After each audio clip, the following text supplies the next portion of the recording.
que é a análise de riscos e onde é que a gente está situado, tá? Eu gostaria de começar agora esse webinar situando onde a gente está, da onde a gente veio para chegar até aqui, se vocês estão aqui, né? Da onde partiu a modelagem e onde mais a gente poderia ir até depois da análise de riscos, tá? Então, em que degrau a gente está nessa escada, né? Dessa escada. Antes até de falar disso, como é que começa um problema de análise? Começa com um problema para resolver, uma pergunta para responder, né? Então, esse projeto que eu vou analisar, esse projeto que está sendo proposto, essa oportunidade de investimento, ela é lucrativa ou não? Ela vai ser rentável ou não para a companhia? Traz valor ou não traz? Essa é a pergunta, uma pergunta que pode ser feita, né, no contexto de projetos que a gente quer responder. Aí a primeira coisa que a gente tem que fazer quando tem uma pergunta para responder é definir qual métrica, KPI, a gente vai usar para responder essa pergunta. No caso de um valuation, de um projeto de investimento, pode ser o VPL, do fluxo de caixa, pode ser taxa de retorno, tempo de payback, né? Dependendo do contexto, você vai ter um KPI ou alguns KPIs que ajudam a contextualizar esse projeto e responder se ele é viável ou não, se você deve tomar a decisão A ou decisão B, né?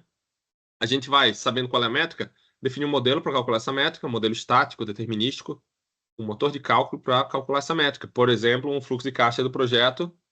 Vou dar uma palhinha rápida. Um fluxo de caixa aqui, né, de um projeto para tentar estimar qual é que é o VPL, o valor presente líquido desse projeto, desse fluxo de caixa. Com esse modelo construído, uma das primeiras coisas que a gente reconhece é que as premissas do modelo, elas não são completamente conhecidas, nem a gente controla todas elas. Então, a gente começa a fazer análise de sensibilidades, né? E se o preço for maior do que eu estou esperando? E se o preço for menor? Até que ponto, até que preço o meu projeto aguenta ainda sendo rentável?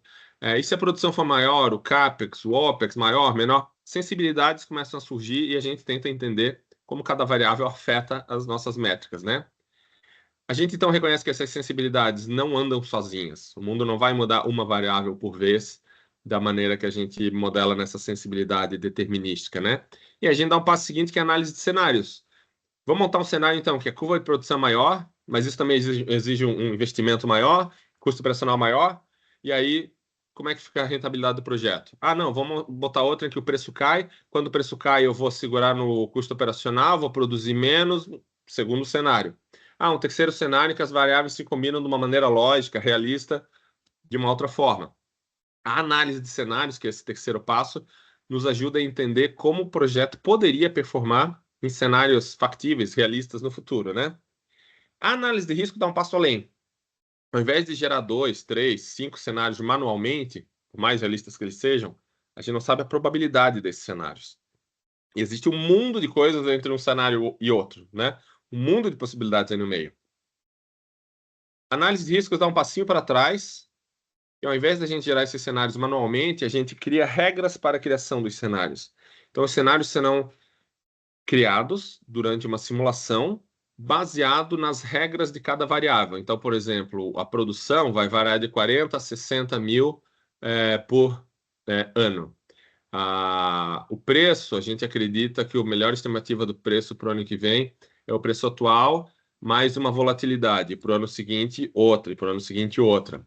O custo operacional, a gente acredita que 30% vem do valor do petróleo, que é variável, e 70% vem atrelado ao CAPEX e tem uma variabilidade. A gente começa a estabelecer regras para as variáveis e aí gera simulações de todos os cenários possíveis para essas variáveis, tá? Então, a análise de riscos, ela é um passo a mais aí nessa análise de cenários, automatizando a criação de cenários realistas, em que as variáveis tenham variabilidade realista, conexão por correlação entre elas, tá? A ideia da análise de riscos é levar a análise de cenários ao extremo. Depois de uma análise de riscos bem feita, em que você entende o perfil de risco do teu projeto, você pode falar de otimização, sobre risco, né? Opções reais, teoria dos jogos e a escadinha continua, tá? Vai embora essa escada de analytics aqui. E a gente está nesse contexto aqui da análise de riscos para esse webinar, tá? O que é análise de riscos bem na prática mesmo, em poucas palavras, tá? A ideia é a gente evoluir, né? E é um pouco além dessas análises tradicionais, determinísticas, sensibilidades, cenários, explicitamente reconhecendo as incertezas. aquilo que a gente não controla, que a gente não estima perfeitamente no projeto, aquilo que pode variar dentro do nosso projeto, dentro da nossa análise, a gente vai modelar como uma distribuição de probabilidade, como tendo probabilidades e impactos, né? E aí existem N distribuições possíveis e tal, a gente vai ver algumas aqui. E ao fazer isso, naturalmente, os resultados vão virar também distribuições de probabilidade. Qualquer métrica que você está olhando, como o VPL deu 500 mil. Não, o VPL vai virar uma distribuição de probabilidade, cuja média talvez seja perto de 500 mil. Mas talvez passar a 1, 2, 3 milhões de VPL, se os cenários forem otimistas, positivos, né? No futuro. Ou talvez até VPL negativo. Tem ali uma chance de 15, 20% de ter um VPL negativo. Ou seja, desse projeto nunca mais se pagar, né? Ao longo da vida dele. A gente vai calcular que um tempo de payback, por exemplo, é 3 anos e meio. Faz análise de risco, você vê que é entre 3 e 5, 3 e 6 anos. Então, você tem que estar preparado para, talvez, se as coisas não andarem como você quer, demorar mais tempo para retornar esse capital do projeto, né?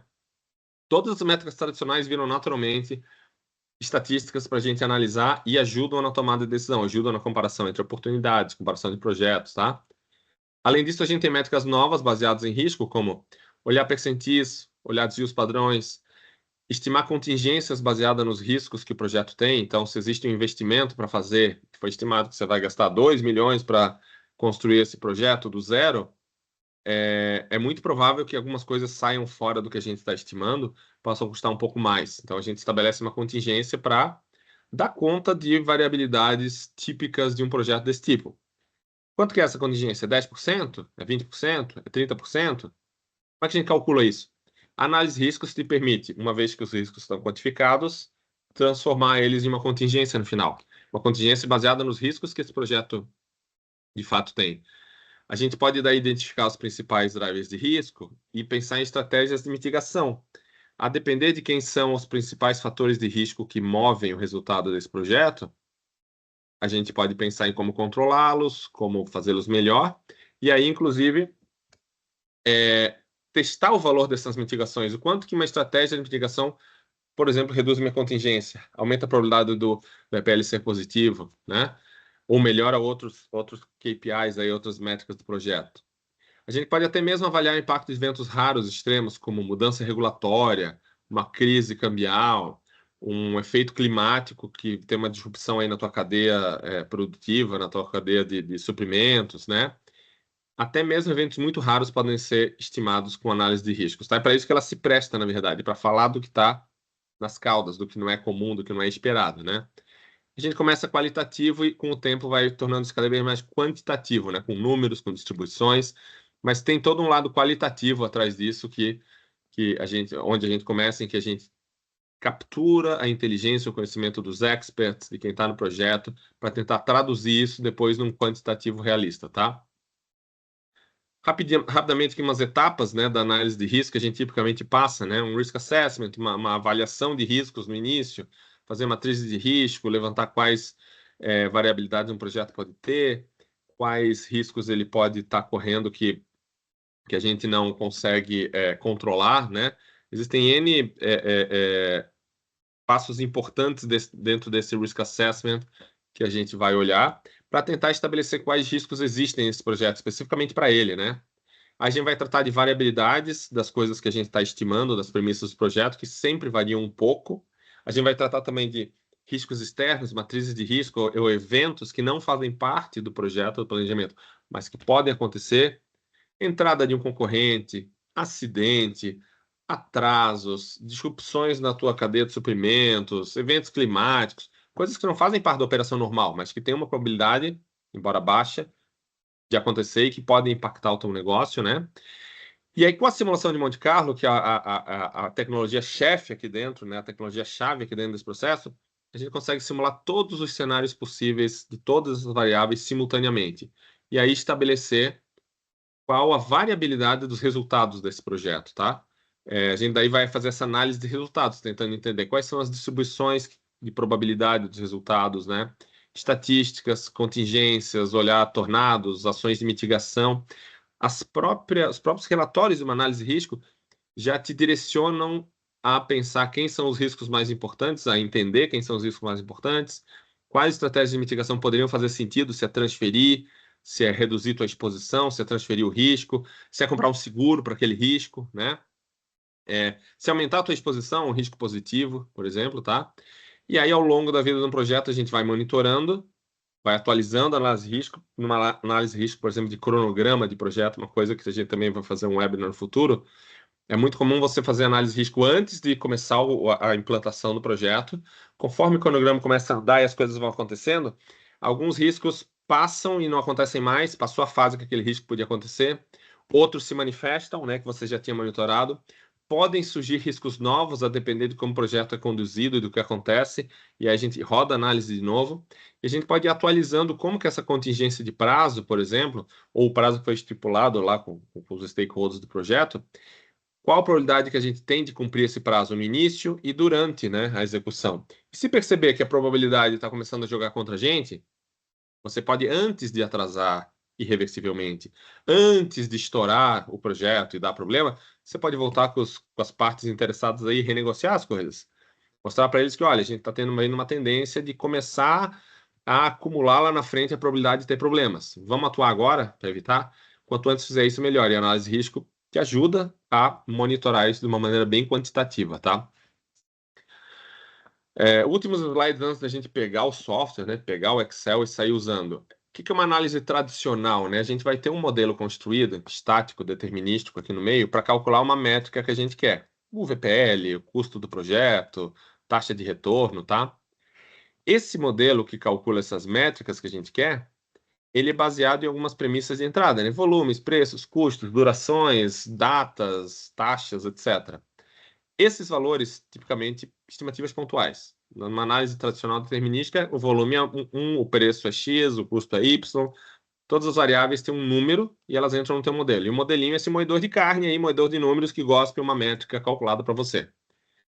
A análise de riscos, ela não anda muito para frente disso, ela anda mais para trás. A gente ataca, na verdade, são as premissas do modelo. A gente não muda o modelo. A gente usa o mesmo modelo em geral, só que com novas premissas. O que a gente faz é substituir um volume, que era um número, por uma faixa de valores possíveis para esse volume de vendas, volume de produção, curva de demanda, né?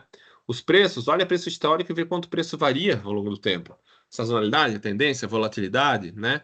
Os custos, tem alguma correlação entre o custo e o preço de venda do produto, né? Em petróleo tem, por exemplo, o custo operacional e o preço do petróleo são correlacionados, dependendo da época do ano, do nível do preço do petróleo, os custos acompanham, né?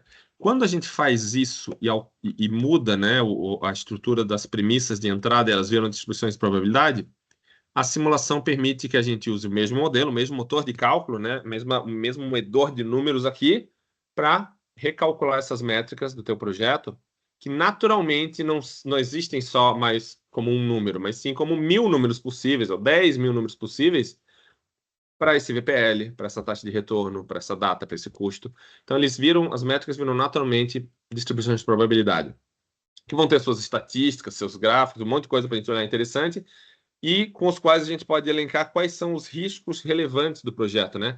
Quais riscos esse projeto tem que mais, né, os dados de entrada, as premissas do projeto, que mais contribuem com a variabilidade do resultado, tá? E aí, assim, a gente consegue elencar quais são as principais ameaças ao projeto, oportunidades dentro dele. Começamos a pensar e poder quantificar estratégias de mitigação, tá?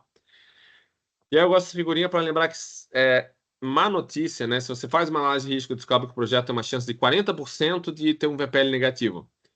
Pô, que ruim, né? Na verdade, que bom. A probabilidade está lá, você sabendo dela ou não. Você não saber uma má notícia não significa que a coisa não está acontecendo. Má notícia também é notícia, né? Então, ignorar um risco não faz desaparecer. É melhor a gente explicitar isso, se posicionar antes disso, perante isso, ou mesmo assim, muda o projeto. Não precisa cancelar o projeto, talvez mude ele, muda a ordem que você faz ele, muda a escala, faz ele menor, faseado, né? Existem N empresas que começam com um projeto muito grande e o projeto dá errado. Existem outras que, ao detectar que o projeto tem muito risco, começa ele faseado, faz pequeno e vai crescendo. Faz pequeno já planejando o crescimento, né? Planejando as oportunidades de crescimento. Mas não começa com todos os ovos numa cesta só que pode dar errado, né? Pode quebrar todos de uma vez só. Então, assim, má notícia também é notícia. É melhor do que não saber nada. E ignorar um risco não faz desaparecer. A análise de risco permite que a gente comece a olhar essas coisas. E não é só o viés da ameaça. A gente encontra oportunidades também. Num cronograma, oportunidades de começar coisas mais cedo, para as quais você tem que se preparar. Tem que ter o recurso lá, o recurso crítico, o material, os trabalhadores para fazer aquela etapa. Se existe uma possibilidade dela poder começar mais cedo, a gente tem que estar preparado para isso. No projeto de investimento, pode ter oportunidade da gente, por exemplo, aumentar a produção caso as condições de mercado sejam positivas. E aí, a tua planta permite? E aí, a tua área permite fazer essa expansão no terreno do lado? Reconhecendo essas coisas, a gente já se prepara desde o início para ter essas oportunidades, tá? Não é só notícia ruim, risco. Risco também é oportunidade, tá?